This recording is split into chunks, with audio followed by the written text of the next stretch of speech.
পৃথিবীতে বায়ু কেন চলে জানো? সূর্যের তাপে কোথাও বায়ু গরম হয়ে হালকা হয়ে ওপরে ওঠে, তখন তৈরি হয় নিম্নচাপ। আর ঠান্ডা বায়ু ভারী হয়ে নিচে নামে, তখন তৈরি হয় উচ্চচাপ। পৃথিবীর বায়ুমণ্ডলে বায়ু কখনো স্থির থাকে না, এটি সব সময় চলমান। এই চলাচলের মূল কারণ হল বায়ুচাপের পার্থক্য। সূর্যের তাপের কারণে পৃথিবীর বিভিন্ন স্থানে বায়ুর তাপমাত্রা ভিন্ন হয়। যেখানে তাপ বেশি সেখানে বায়ু হালকা হয়ে ওপরে উঠে যায়, এতে সৃষ্টি হয় নিম্নচাপ। আর যেখানে তাপ কম সেখানে বায়ু ঠান্ডা ও ভারী হয়ে নিচে নামে, এতে সৃষ্টি হয় উচ্চচাপ। বায়ু সবসময় উচ্চচাপ থেকে নিম্নচাপের দিকে প্রবাহিত হয়। এই প্রবাহকেই আমরা বলি বায়ু প্রবাহ। পৃথিবীর উপরিভাগে এই চাপের পার্থক্য অঞ্চলভেদে বেল্ট বা বলয়ের মতো সাজানো থাকে। এগুলোকেই বলা হয় বায়ুচাপ বলয় বা প্রেশার বেল্টস। প্রধানত পৃথিবীতে 4টি গুরুত্বপূর্ণ বায়ুচাপ বলয় দেখা যায়। 1. নিরক্ষীয় নিম্নচাপ বলয় 0 ডিগ্রি।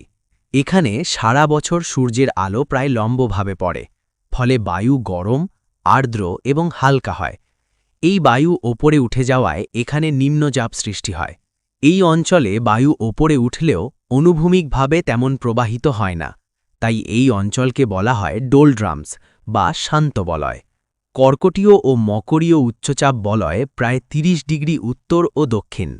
এখানে ওপরের ঠান্ডা বায়ু নিচে নেমে আসে, ফলে সৃষ্টি হয় উচ্চচাপ এবং আবহাওয়া থাকে শুষ্ক। এই অঞ্চলকে বলা হয় হর্স ল্যাটিটিউডস, কারণ অতীতে এখানে বায়ু প্রবাহ কম থাকায় জাহাজ চলতে পারত না। উপমেরুবৃত্তীয় নিম্নচাপ বলয় প্রায় 60 ডিগ্রি।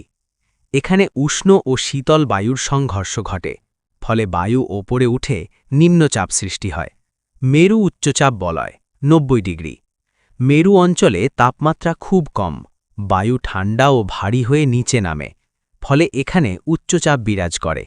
এই সমস্ত বলয়ের মধ্যে বায়ুর চলাচল একটি চক্র তৈরি করে, যাকে বলা হয় হ্যাডলি সেল, ফেরেল সেল এবং পোলার সেল। ঊর্ধ্বমুখী বায়ুকে বলা হয় বায়ুপ্রবাহ, আর অনুভূমিকভাবে চলা বায়ুকে বলা হয় বায়ুপ্রবাহ। সংক্ষেপে, সূর্যের তাপ বায়ুচাপের পার্থক্য তৈরি করে, বায়ুচাপের পার্থক্য বায়ুপ্রবাহ সৃষ্টি করে, আর এই বায়ুপ্রবাহই পৃথিবীর আবহাওয়া নিয়ন্ত্রণ করে।